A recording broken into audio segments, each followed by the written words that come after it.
Hello, I'm Mackenzi Roach, and I'm an anthropology major at the University of Texas at San Antonio. I've always been interested in history, social sciences, and the way physical objects can help tell deeper stories about people, places, and communities.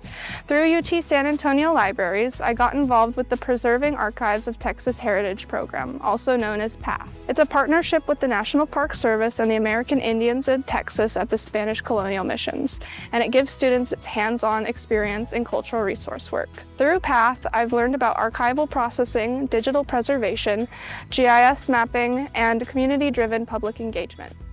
Much of my work focuses on historic maps tied to the San Antonio missions, creating a digital inventory and rehousing them so they're better preserved and easier to access in the future. This internship has shown me how archives bring history to life and expand access to important resources for San Antonio and South Texas communities. At UT San Antonio, I've gained research skills, hands-on archival experience, and a clearer sense of where I want to go next. These experiences helped me realize that I can turn my passion for history, research, and storytelling into a real career path as I continue my education with a master's degree in library and information science with a concentration in archival studies.